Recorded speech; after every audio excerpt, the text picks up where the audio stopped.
Nederlands. Extra Journaal. Vers van de pers. Dit is de Summer Edition van het Extra Journaal. We hebben voor u het laatste nieuws op een rijtje gezet. Mijn naam is Kim Hendriksen en ik vervang Oscar deze maand. We beginnen met het nieuws dat de wereldwijde computerstoring ook invloed heeft op de vluchten van en naar Curaçao. Vandaag veroorzaakte een wereldwijd computernetwerkprobleem grote verstoringen op luchthavens, inclusief Curaçao. Passagiers op Hato moeten rekening houden met vertragingen. Dat verklaarde woordvoerder Faina Hesset van de airport tegenover de Extra.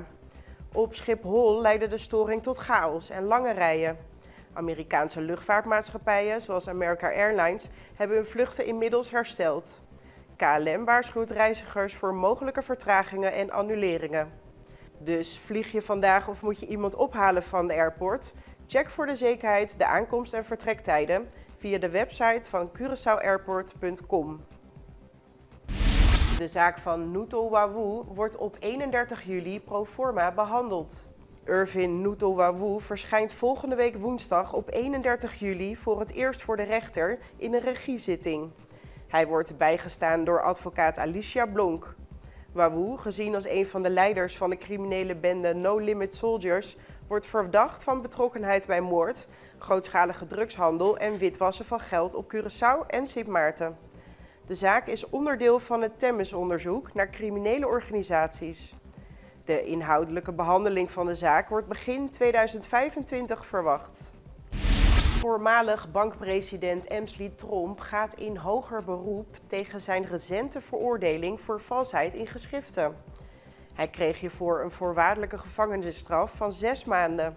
Tromp werd vrijgesproken van corruptie en witwassen, maar kan zich niet neerleggen bij de veroordeling voor dat laatste feit, dat volgens hem onterecht is. Het Openbaar Ministerie heeft aangekondigd ook in beroep te gaan, gericht op de vrijspraken van corruptie en witwassen.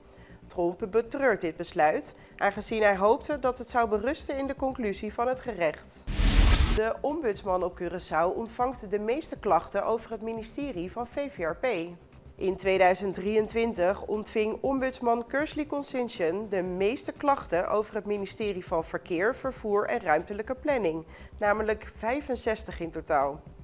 Van de 17 onderzoeken door de ombudsman gingen er 10 over VVRP. De ombudsman behandelde in totaal 710 verzoeken, voornamelijk over de lakse houding van de overheid bij het reageren op brieven van burgers en organisaties. Het jaarverslag werd deze week overhandigd aan statenvoorzitter Charetti America Francisca. De kleinhandel, waaronder minimarket, snacks en winkels, hebben in de afgelopen 6 maanden een totale omzet gehaald van 44,9 miljoen. Dat is een stijging van 6,6 miljoen vergeleken met dezelfde periode in 2023. De totale OB-inkomsten waren in 2023 de hoogste van de afgelopen 7 jaar. In mei 2024 waren de AOV- en AWW-inkomsten 7,1 miljoen, het hoogste in 7 jaar vergeleken met de 6,4 miljoen in het vorige jaar. Verder werden in mei 2024 in totaal 96 boekhoudcontroles uitgevoerd met correcties op verschillende belastinggebieden. Deze controles leverden significante belastinginkomsten op. En dan gaan we nu verder met honkbalnieuws. Liga Pabao verslaat Sint Maarten in de laatste poolfase. Liga Pabao heeft gisteren Sint Maarten met 10-0 verslagen in hun laatste poolwedstrijd van het Caribbean Little League Championship, waarmee ze ongeslagen eindigden. De wedstrijd leverde 10 runs, 13 hits en geen fouten op voor Liga Pabao.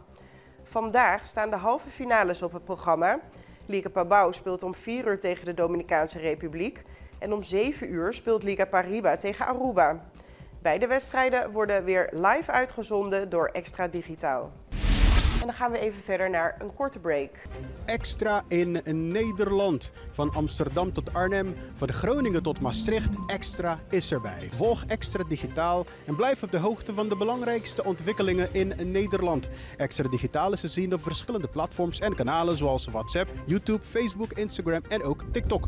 Wilt u ons op de hoogte brengen van een evenement of iets doorgeven? Neem contact op via WhatsApp, e-mail, Facebook of bel gewoon 06 1364 2945. Volg of abonneer je op Extra Digitaal. Klik aan en volg ons.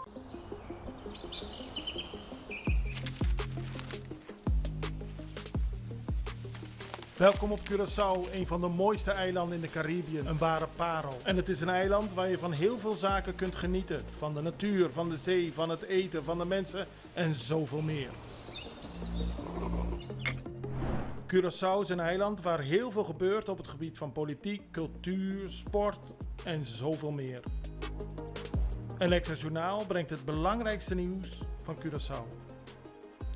Maar we hebben ook aandacht voor al het nieuws op Bonaire en Aruba en op de bovenwinden, Saba, Sint Maarten en Sint Eustatius.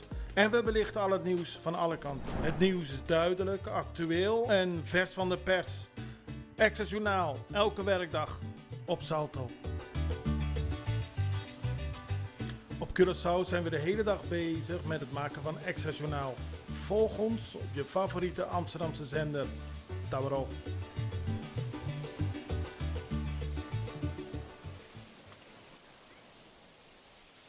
En dan zijn we bij u terug met internationaal nieuws. We beginnen vandaag op Sint Maarten. Volgens premier Marcellina zijn er geen politieke motieven achter de schietpartij op partijleider Oliver Arendel. Er zijn volgens premier Luc Marcellina geen aanwijzingen dat de beschieting op politicus, zijn familie en kandidaat-politicus Lawrence Lake politiek gemotiveerd was. Marcellina benadrukte dat een grondig onderzoek moet uitwijzen wat de exacte motieven waren.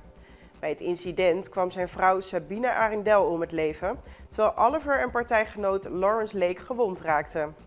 De premier verzekerde dat de autoriteiten vastberaden zijn om de daders op te sporen en te berechten. En dan gaan we verder met nieuws uit Aruba. Bacchi del Barrio komt naar Savaneta. Op zaterdag 27 juli vindt Bacchi del Barrio plaats in Savaneta, op het veld van Undesa van 7 tot 11 uur 's ochtends. Dit maandelijkse evenement, georganiseerd door de nationale campagne Limpi Limpi, biedt een afvalscheidingspark waar inwoners 8 verschillende soorten afval kunnen weggooien. Het doel is om de bevolking bewust te maken van correcte afvalverwerking en recycling. Bureau City Inspector en velverwerker Serlimar zullen aanwezig zijn om informatie en hulp te bieden. Stichting Panos Comunidad accepteert herbruikbare goederen zoals meubels, kleding en speelgoed. De Venezolaanse president Nicolás Maduro beweert dat hij een eerlijke voorsprong heeft in de verkiezingscampagne. De Venezolaanse president verklaarde tijdens een campagnebijeenkomst in Petare, een wijk in het oosten van Caracas, dat hij met een eerlijke voorsprong aan de leiding staat in de komende verkiezingen op 28 juli. Tegen zijn aanhangers zei Maduro vol vertrouwen: "We zijn aan het winnen en we winnen met een eerlijke voorsprong." Hij verzekerde zijn publiek dat niemand de verkiezing zal saboteren, terwijl hij dansend en zingend zijn vertrouwen toonde. De bijeenkomst benadrukte Maduro's optimisme en bereidheid, terwijl de controversiële verkiezingen naderen. En dat was het weer voor vandaag. Wij zijn er maandag weer en ik hoop u ook. Bon weekend en tot dan. Dag!